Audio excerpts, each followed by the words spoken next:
Rasulullah sallallahu alaihi wasallam sudah 14 abad yang lalu memperingatkan akan hal ini, bahwa hati-hati, nanti akan ada orang-orang yang berbicara tanpa ilmu, tersebar kebodohan.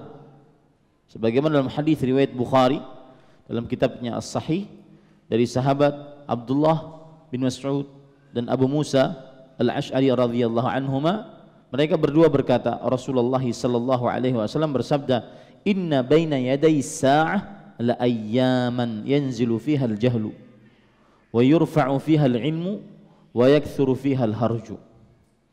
Sesungguhnya di depan hari kiamat terdapat hari-hari yang begitu panjang, turun di dalamnya kebodohan, diangkat di dalamnya ilmu agama, dan banyak terjadi di dalamnya al-harju, kegentingan, pembunuhan. Lihat hadis ini, Rasulullah SAW memberitahukan bahwa akan ada masa-masa kebodohan, manusia jauh dari agama, bodoh tentang ilmu agama, diangkat ilmu dengan cara diwafatkannya para ulama. Maka hati-hati menjadi orang-orang yang berpura-pura alim tentang ilmu agama. Kalau seandainya tidak faham, jangan berbicara tentang ilmu agama yang menyebabkan seseorang berdusta atas nama Allah, yang menyebabkan akhirnya seseorang menyesatkan manusia tanpa ilmu dan disebut oleh Allah sebagai orang-orang yang zalim.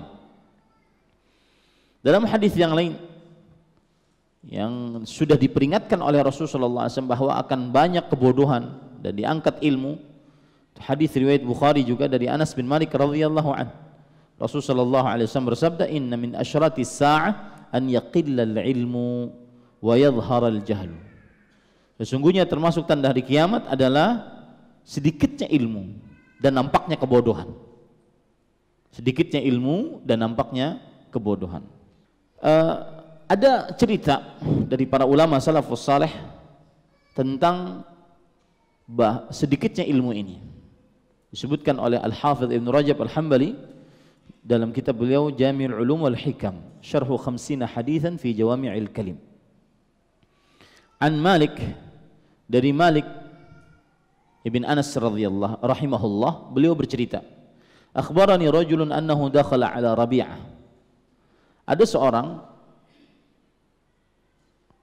lelaki memberitahukan kepadaku, kata Imam Malik, bahwa ia pernah bertamu ke rumahnya Rabi'ah. Fawajadahu yabki.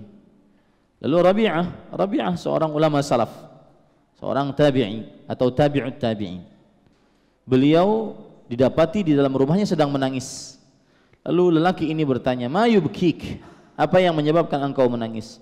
"Amusibatun dakhalat alaik?" Apakah engkau sedang mendapatkan musibah? Warta'a libukaihi.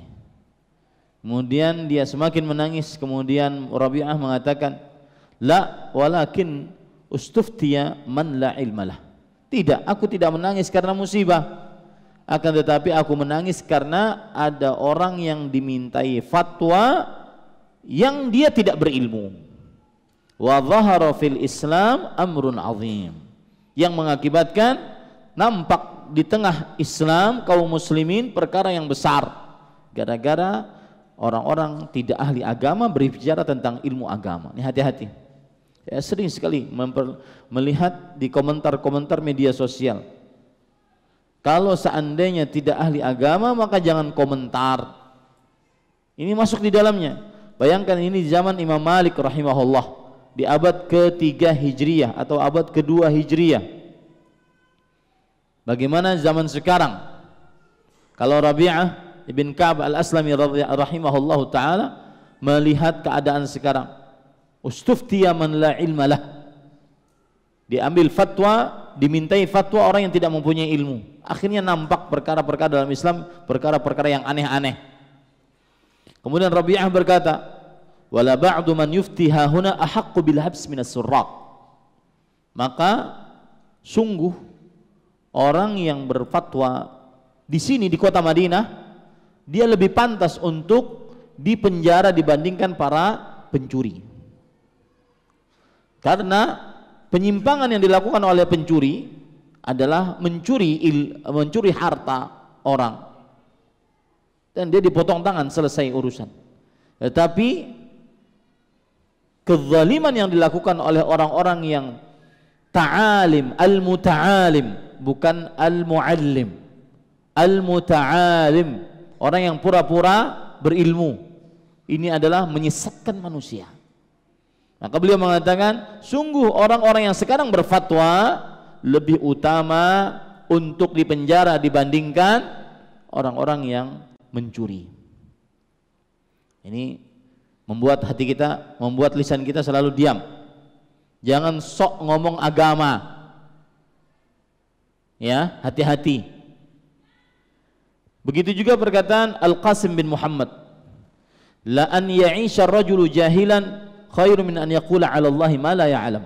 Sungguh seseorang hidup dalam kebodohan lebih baik daripada dia mengucapkan atas agama Allah yang dia tidak ketahui. Ini para ikhwah, hati-hati. Lebih baik bodoh dibandingkan dia bicara tentang ilmu agama yang dia tidak faham. Bicara tentang agama yang dia tidak faham. Biasakan diam. Taib. Kemudian Imam Ibnu Hazm rahimahullah mengatakan la afata 'alal ulum wa ahliha adharra min ad-dukhala'i fiha. Tidak ada yang lebih berbahaya atas ilmu dan juga orang-orang yang berilmu dibandingkan orang-orang yang pura-pura berilmu masuk ke dalamnya. Tidak ada yang lebih berbahaya dibandingkan atas orang yang berilmu dan atas ilmu tersebut dibandingkan orang-orang yang pura-pura berilmu masuk ke dalamnya. Wa hum min ghairi ahliha. Dan dia bukan dari pengikut dari ulama tersebut. Fa innahum yajhalun wa yadhunnun annahum ya'lamun. Mereka orang-orang bodoh, tidak paham, dan mereka mengira bahwasanya mereka mengetahui. Wa yufsidun wa yuqaddirun annahum yuslihun. Dan mereka perusak dan mengira bahwasanya mereka adalah membenarkan atau memperbaiki keadaan. Dan orang-orang yang seperti ini, apabila dia berbicara, dia kadang-kadang mendatangkan perkara-perkara yang aneh, yang ajaib-ajaib. Belum pernah ulama-ulama sekali Imam Syafi'i, Imam Ahmad, Imam Malik, Imam Abu Hanifah mengatakannya. Makanya Al-Hafidh Ibnu Hajar mengatakan, "Idza takallama al-bar'u fi ghairi fannih ata bihadhil ajaib." Jika seseorang berbicara di dalam yang bukan bidangnya, maka dia datang dengan perkara-perkara yang aneh-aneh. Dia datang dengan perkara yang aneh-aneh. Hadis tentang musik yang para ulama sepakat untuk mensahihkannya, kemudian dikatakan cacat. Bukan ahlinya bicara tentang hadis.